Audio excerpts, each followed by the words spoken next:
که من معماری صنعت همین خیلی مجسم کرده شد که بتون علمی ارکیتکتورا، علمی کتاب متماتیکا، مهندس ها همیشه گرفته به یک جا یک تاج سنگ بنا ساختیم، از سنگ کتاب ساختیم. بله.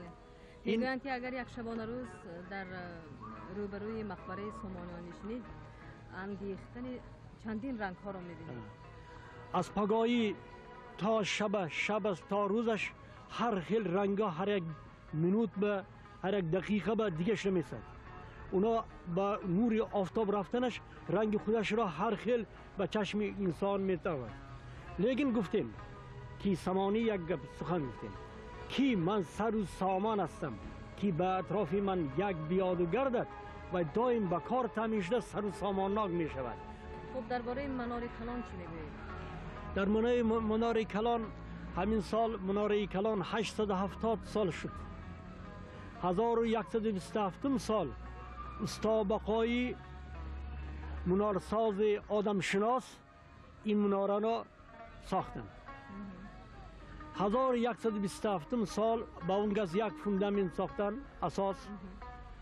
یک سال مانده رفتن بعد آمده گشته ساختن. عمومی بلندی مناره 50 متر از پس تا بالا، از پایینش روی زمین تا بالاش 48.5 متر است. در اونجا به 16 تا دریچه فانوس دارد، 105 پاغانه دارد. همین مناره از دور از کی بیاد به بخارا نگاه کردند، همین اولا مناره را میبیند. شهری که مناره ندارد و شهر حساب نمییابد. مهندس های بخارا اولا بر بخارا مناره ساختند. اینجا به مسجد مقاقی عطاری هست. چهارم اسراب انداخته شدگی از دوری سامانیان خیلی پیش ساخته شدگی. بعد سامانی آمدن، سامانی اون کسی گشته ساختن مسجد. الان با همین چکوری هست اینجا مسجد مقاقی عطاری. ارکی بخارا مشهوری بخارا همین خیلی است که این 3000 سال پیشتر ساخته شدگی ارک. با این منزل بخار خودداد هم بودگی. چند سیاوش دورش به هم سر کرده تا همین وقت این ارک استاده است. ارک به 3500 کس میشتگی یک دوره، یا وقتی 3000 کس میشتگی. همزه فایم یک شهری میده بودگی اونجا. برک همه خوشبیگه ها، همه پاشا، همه عالم ها، همه‌شون به همجا زندگان میکردن. این برای همین خیلی هم دیوالاش بلند 22 متر، اطرافش هم یک انچه قریب 4 هکتار زمین گرفتگی. همه چیزا پاشاخانه پاشا همه چیزاشون در همجا بودگی. از همجا بتون شرق مملکتش همه جای اداره میکردگی. وقتی سامانی به از اورنبورگ از اورنبورون تا کسبی دینگز تا هندستان میدانش همیشه بخارا بنیا کردگی. بخارا بتون شرق مملکت مرکزش بودگی. ارگ باشد همین قشر اسرا، همین قشر خلق دست گرفته آمدگی جای بودگی. حاضرم این همین خیل شکلش دست گرفته ایستاده است.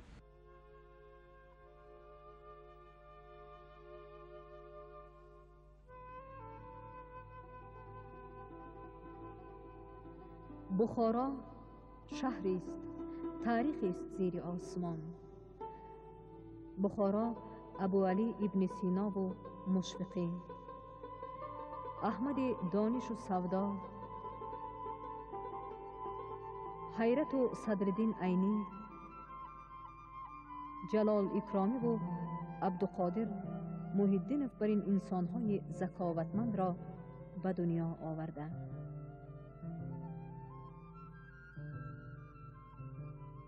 اعتبار بخارای شریف چون وطن علما و اولیاهای بزرگ و توانا امام البخاری و خواجه بهاءالدین نقشبند در اقصای عالم مسلمانی بالا رفته. بخارا شهر گهواره سرود قدیمه تاجیکان، ششمقام و مورگی می باشد که امروز هم جلا و تابش خود را از دست نداده است.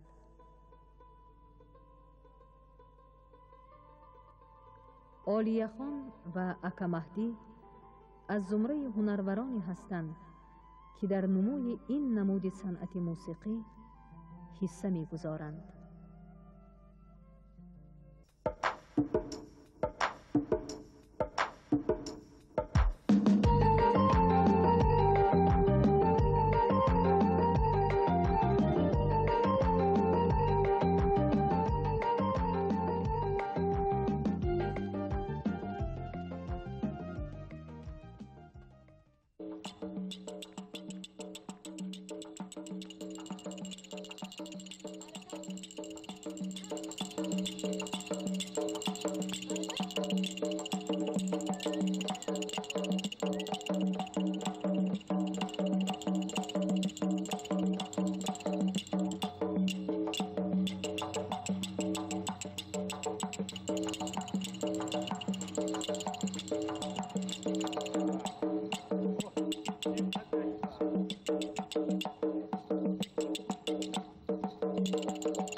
خلقی بخورای ختم با توی شدش است مثلا یاشا همه مورگی خانمای خوندشین من بسیار خرسندم دیگه منم خرسند یا خیلی جایش و خود همین مورگی ختم میخوند اگه برای تازه کره خوندن نه ولی جان یاشو میخونن بسیار لال میخونن این مقامش هم دیگه میشد وید بعد گرباش هم دیگه خیلی میبرد از دهنش این چیزی مورگی این ختم تازه نیست این قطعی میکنن هم موزیک قطعی میکنن کمسیل میکرن میبرن هم فیزش هست همین مورگی خانه یک من میگم که اشتر بچه‌مون که یک مرغ که اشتر بچه‌مون اشتر بچه‌مون در بلندی لب‌های شتر خورکندی اشتر بچه‌مون در بلندی لب‌های شتر خورکندی ای وای خورکندی کلی که شتر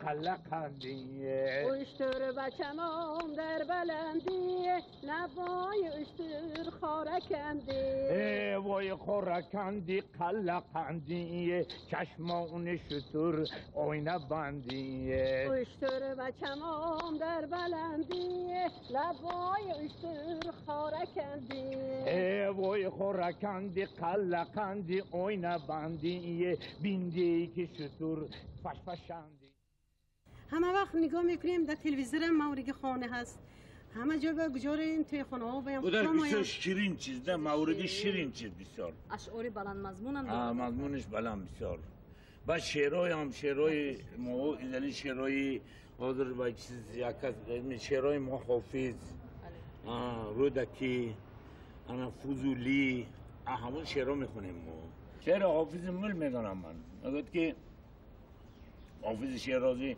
بول عجب ها بین که من در کاری یزدان دیدیم در درون غنچه من دریای عمان دیدیم هست و جانا خالقا که این بول عجب ها قدرتش دل ز غنچه ایلم چون دریای عمان دیدیم کوی قاف دیدیم در ارزنش پنهان شدم خانه را در خانه صاحب چو زندان دیدیم نطفتت را ارزن دان جسم خود را کوی قاف خانه خود دل بدان مانند زندان دیدیم گفته حافظ بماند یادگاری در جهان آدمی را سر به سر بر خاک یکسان دیدیم از بخارای کهن بنیاد و جمع ضمیر با قلب‌های لبریز از نشاط و سرور راه سوی سمرقند پیمودیم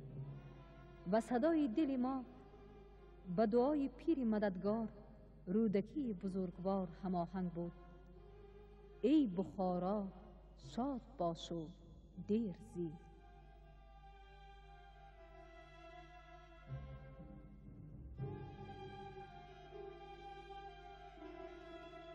شهر باستانی سمرقند مثال بخارای کهن افتخار نه تنها مردم ماست با این مرکزهای اساسی علم و معرفت تمام مردم آسیای میانه و کشورهای مشرق زمین افتخار دارند سمرقند آثارخانه است که مردم پاک گوهرش تاریخ فرهنگ آیین و سنت‌های ملی ما را حفظ می‌نماید.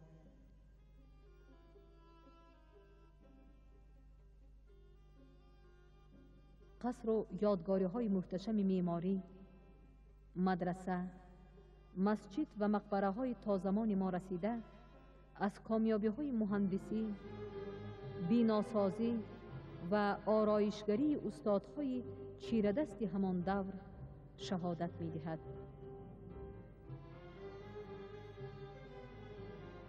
میل تجمل و حشمت پسندی در نقش و نگار آبیده‌های ریگستان چشمها را نور عطا می کند.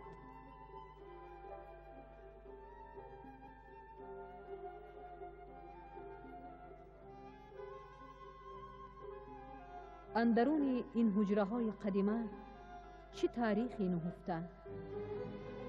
این دیوارهای با نقش و نگار چه رازهای را در خود جا داده.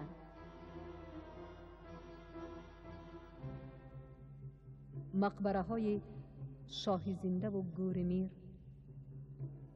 رصدخانه اولوغ بیگ،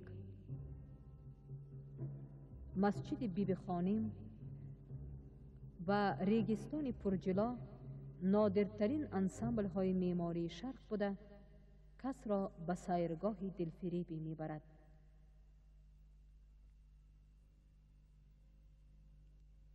این یادگاری ها ناتکرارند، ولی گاهی در هندوستان و ایران و گاهی در چین و پاکستان شبیه این معماری ها به چشم می رسد.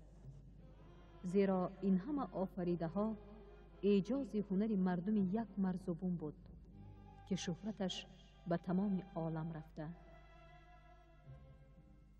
سمرقند چون مکان علم و فرهنگ در بغل خیش رودکی و دولت شاه سمرقندی، ابو حفص سغدی و نظامی عروضی، عبدالرحمن جامی و اولوغ بیگ، کمال خوجندی و ملیحای سمرقندی، نقیب خان طغرل و خواجه عبدالعزیز را پرورده است. بهترین اثرهای سردفتر ادبیات معاصر تاجیک صدرالدین عینی محض در محیط این شهر کهن بنیاد ایجاد شدند.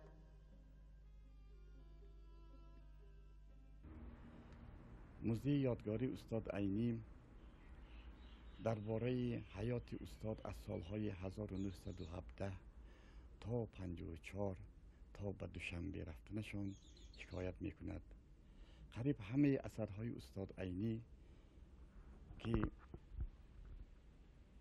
20 جلد را تشکیل می کند در همین خانه، در همین موزه یادگاری آن کس به دنیا آمده است و سیر جهانی کرده است.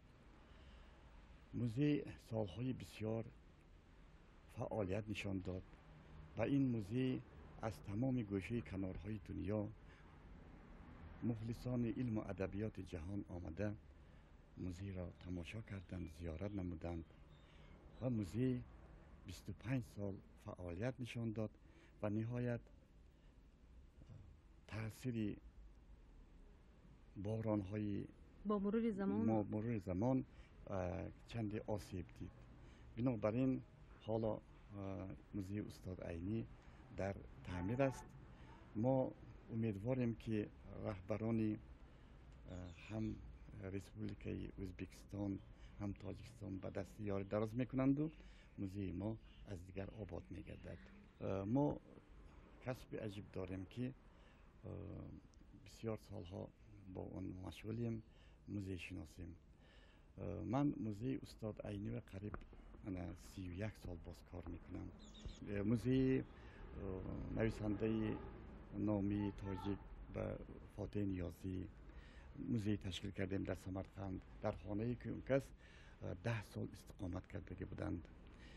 بعد در میدان کلان سمرقند که با نام ابو عبدالله رودکی مشهور است مجسمه آن کس گذاشته شد و در یکی از بناهای در آنجا بوده موزه استاد رودکی را ما برپا نمودیم.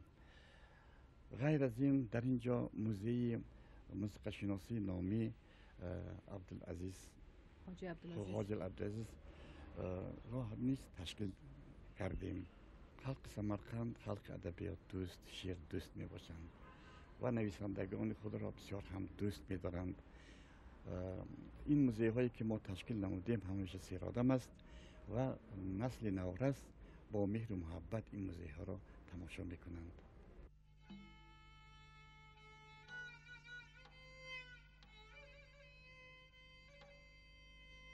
از قدیم الایام شهر سمرقند در شرق کهن با بازار و رسته ها و دکان های رواقدار شهرت داشت. امروز مردم این دیار که اصلا تاجیکانند به تجارت و دکانداری نیز رغبت خاصه دارند. بازار نان سمرقند با نان و کلچه های خوشمزه سیر جهانی می کند. هر کدام شهر اومده میخرن نونوی ما. نونوی ما یکم استفاده میشه. فقط سمرقند نونفته تعریف کرده که میرن. اتوشکا، مسکو، هر کی چون میره. امریکا آدم میگه که میره ایزوری. شما میدونید که این شهرت جهانی دارد نانتون هم نمیدونید؟ یکم جواب میستاد نونی ما جدا هم سمرقند انگاش بایش رفتگی تعریفش رفتگی. شیرمال نون هست، بهاری نون هست، گالوسیوگی نون هست. نون اوباکی هست، شفقوتی نون هست. نونی سمرقند ایستگی وای سالگو نون هست. توفان. نونشکان اونوی با نونوی کنجیتین کدامیتی.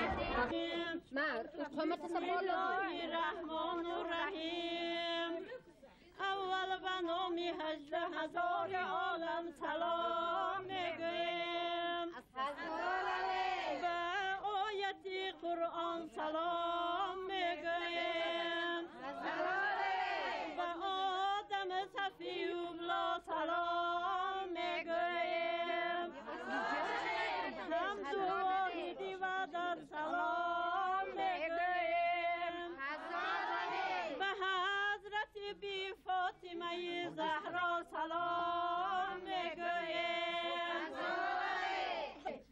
الهی جمله مرادی همه میسر کن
در یکی از خیابان‌های زیبای شهر سمرقند چون رمز دوستی و رفاقت تاجیکان و ازبک‌ها مجسمه دو مرد روشن ضمیر، دو شاعر توانا، مولانا عبدالرحمن جامی و علیشیر نوایی قامت افراخته ما را به دوستی و مهربانی هدایت می‌کند. شهر سمرقند از جهت فرهنگ، از جهت مردم مهمان نواز بسیار